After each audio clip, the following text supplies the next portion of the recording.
that should be taken into account. And the question is, if you are to outline a 10-year vision for the Igbo nation, what would be your key priorities, and how can these be realized collectively?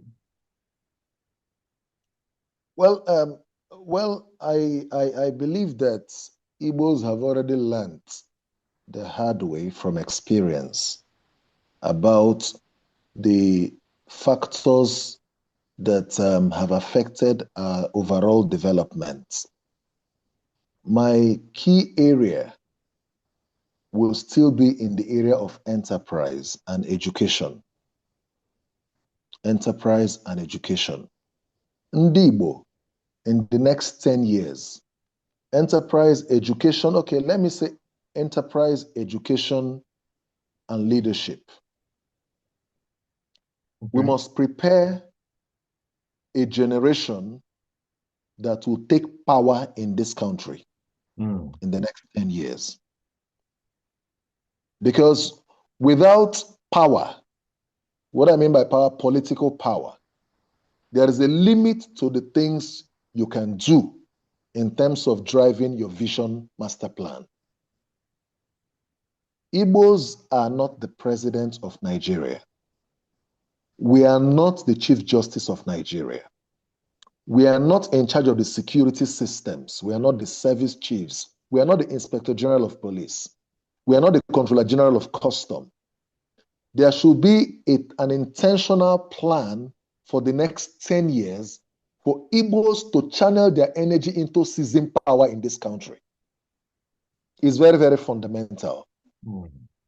Power gives an opportunity for you to create policies and even laws that shape the direction of every nation.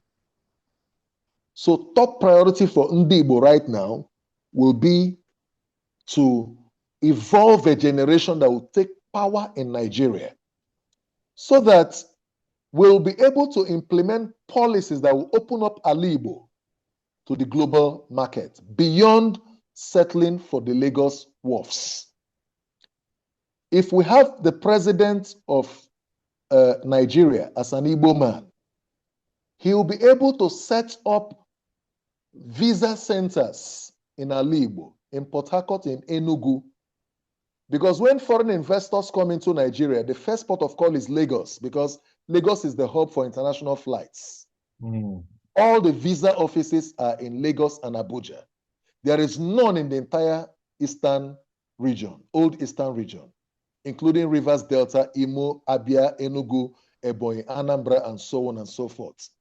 So power is of the essence because power will give us an opportunity to have a presidential directive to open up Igbo, the wharfs in this land. When we talk about Ikwere or Rivers State being the channel of Igbo, the closest into the Atlantic, you require power to restore the livelihood, the economic mainstay, the Trans-Amadi industrial layout in Port Harcourt, which was crippled in order to make Lagos to thrive, for all the companies to leave this land and relocate to Lagos. With power, you will be able to resuscitate the coal mine in Enugu. With power, you will be able to translate the technologies and scientific innovations in Nnewi into a global market, and we produce sophisticated scientific and technological equipment for global markets. But these are potentials that the lack of power has made Ndi-Igbo to remain limited and restricted. However you want to look at it, the lack of power has highly limited our development. So we are treated as second fiddles in this country. So that is one. The second one has to do with education. Many of our people don't know the level of educational limitations we face as Igbos, not because we don't have the capacity, but because the system is designed in a manner that our educational potentialities have been limited because of the lack of innovation that is needed for our research to make a meaning to the rest of the world. Our people are only being used. Look at what is playing out now. It was the Minister for Health who says that in the next 7 years, we may not have urologists anymore in Nigeria. If we have proper education, as well as the incentivization of education in Ndiigbo, other people may be doing Jakpa, but our people who are trained here, because of incentivization of research and education, will remain in this land to help our people to develop. And the third one, I've talked about education, I've talked about power. The third one is enterprise. Ndi-Igbo must be intentional as a third plan to see to it that no Igbo child is unemployed and unempowered, because we have the capacity to drive that. So for the next 10 years, there has to be an intentional commitment of Ndi-Igbo around the world to bring their wealth to play through the necessary economic models to flood this Ndiigbo with entrepreneurship and this idea of apprenticeship that bring the younger generation to become captains of industry in successive mode for the prosperity and development of Ndiigbo. Those will be my major lines of action in my suggestions. That is a very, very indeed incisive and fantastic points you've made. And I believe as we have, gentlemen here, with those who are also part of the main Ohaneze, that they are taking notes, and that we are also taking note in summary as part of our proposition to the Ohaneze main body to take note of this. Now, it's time for me to take a couple of questions from our, those that have joined us. The first person to ask question is Lizzie Ibine. Lizzie, please, may kindly unmute, restrict your question to 1 minute, please, and no. Okay, so what's happened? Lizzie, please unmute yourself and ask your question.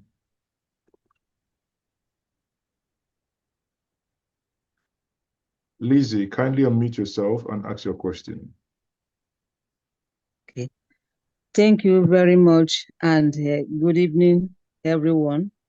Good evening, madam. Afambo Elizabeth, though I answer Elizabeth now, Neka Ibine. Okay. I'm from Anambra State, and I'm married to Delta State. You're welcome. I've been part of this program, but for once, I've not spoken. But why I'm excited to speak is that I can see that we are getting somewhere. I want to be brief. Now, I have experience of being part of the Nigerian Vision 2020, part of the Economic Reconstruction Group, and part of ECOWAS and AU programs. Now, what we can do for ourselves is, it's true that we need power to be in politics. But what is happening to us? Why should we not trade on Mondays? Has it not taken away that economic power from Anambra, Imo, Abia, all the eastern states? What is happening to the new Niger Bridge? Why is it that I passed through there for the first time this Christmas from Asaba Airport, and I found out that they are breaking the bridges, there's robbery on the bridges? What can we as a people do to help ourselves? For us to merge as a nation and take over air power, we have to do some homework, because internally we are not fixed up. We are not in unity. Please, can we begin to do small things and promote enterprise, which our people are known for? That name is moving away from us because of what is happening on Mondays, what is happening at this new bridge. The government has built it for our own good, but why is it turning into a robbery scene? Thank you very much. I don't want to speak much. I will be interested in advocating and participating in planning economic development, empowerment of women, because I myself have hectares of land where I am farming in the north, and I live in Abuja. So if we have such opportunities and peace, can't we go home and practice? Thank you very much. I've advised so many have advised so many ministers of agriculture. I'm part of African Union, but I can't go home and practice. Please, can we start to structure to see etu ndị be anyị ga-esi welu n'ala ụlọ? Ndewonu. Ikwutechala ndewo. I would Livingstone, if you have to hold on, let me take one, so that if you wish to react to what our sister said, you can. We have Chris Ozo Ezudo. Please, Chris Ozo Ezudo, if you may. 1 minute, please, if you don't mind. Yeah, good evening. Good evening, everyone. Can you hear me, man? Yeah? We can hear you, Chris. Go ahead. All right. Mr. Wechie, thank you very much. Your presentation is wonderful. I wish we can have thousands of you in River State. Sometimes it beats one's imagination that you see a brother who answer your name, who speak your language, who speak, most times I understand, I come from Anambra anyway, and I understand the Igbo language more than I do, so can the rest of them, but they will still keep telling you that not Igbos. That's by the way. Do you think that it's necessary the PG, our new PG, Senator Mbata, to address the issue concerning what Minister Wike said recently? He kept saying that the Ogbako Igbo this, Ogbako Ikwere this, Ogbako Ikwere that. That's one. Then the second question is, do you have any plan in respect to Barrister Okuku, to talking to him, because I think there is a faction, he still claims to be the President General. Do you have any plan, because you people it's still the same River State or Ohaneze? Thank you very much. Thank you. So I would, sorry, you can go ahead and unmute, sorry. Yeah, I will allow you to take these two questions, or rather one comment around the question, then move on. Well, very quickly, our mother who called referring to the issue of sit at home, that's a security issue, and it's an issue that borders all of us, and it's also a priority question. We can only urge that part of the solution to that particular matter, part of it, is that we're advocating for the unconditional release of Nnamdi Kanu. Now, that is not to justify criminality by anyone, even if some of the criminal activities in the Southeast are sponsored to criminalize the entire Southeast. Much as that is also not enough excuse, we are demanding, because he has made a pledge that his release is going to impact seriously, positively on the security of the Southeast. And I believe so in parts of Ndiigbo. Now, it is my view for her to know that Igbos are very wise people. They know their enemies. Some of the things you see playing out, some of the pockets of criminality, well, much as it is common in certain societies, I believe that Igbos are not known for criminality. As such, the campaign will be sustained and improved upon to preach against all forms of crimes and criminality perpetrated in parts of Ndiigbo. We'll continue to do that, and government has a lot of work to do in partnership with Ohaneze and Ndi-Igbo to drive home this message. She has talked about women empowerment and so on. It's part of the enterprise, the economic enterprise we've talked about. It's part of the issue of cultural enterprise we've talked about. It's a holistic issue, and it's not one that will be treated in isolation. Economic empowerment is economic empowerment, and it does not know gender. So gender question, very well. Women must be empowered. I support that 100%. But there has to be a strategy to drive home that particular project. That is why we are talking about the issue of Igbo going for power.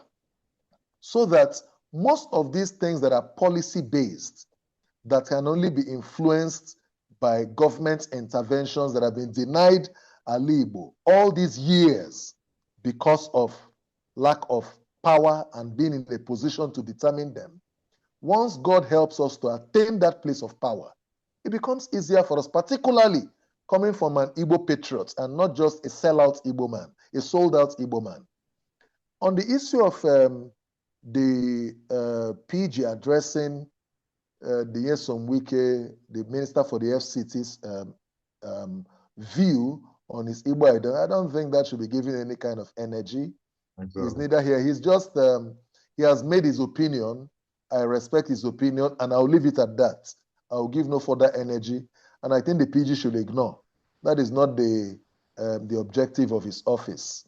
More people will speak up. They've been saying so. If you say you are Beni, good, no problem, you are right. If you say you are Igbo, you are right. I think that will rest that case. The third has to do with the issue of Uche Okuku. Uche Okuku is my friend and brother, and we have already started talking. The global Igbo leaders are also reaching out to hold meetings with him, as well as Jackson Omenazu in Port Harcourt. I've been mandated to initiate that process. Yes, there are challenges here and there on that matter, but I want to say clearly that these issues will be resolved. It's a family affair. Thank God they are not fighting over the fact that the River State was denied, but River State was never denied. Part of their Uche's own challenge, I will leave it to him whenever that meeting will take place, so I don't preempt him. I want to respect each of the positions they have held, much as I see such positions as being needless and unnecessary, but I want to respect so we can give an air for mediation and have their worries addressed and whatever concerns they have. But because in the overall, I believe that they are Igbo patriots, but they must not submit to any form of compromise. It's not in our collective best interest. Particularly now that all we asked for was that Rivers State should be allowed to produce PG. The PG has come, and he's one of our brothers. So everybody should shoot his sword, and let's make some reasonable progress, please. Thank you very much. Actually, I deeply appreciate the wisdom you used in navigating the last question. That's really called for here, and I appreciate that. I must say quickly. In the heart of the city where stories unfold, NjenjeMedia TV shining bright and bold, bringing news from the corners of the globe, connects us together, no matter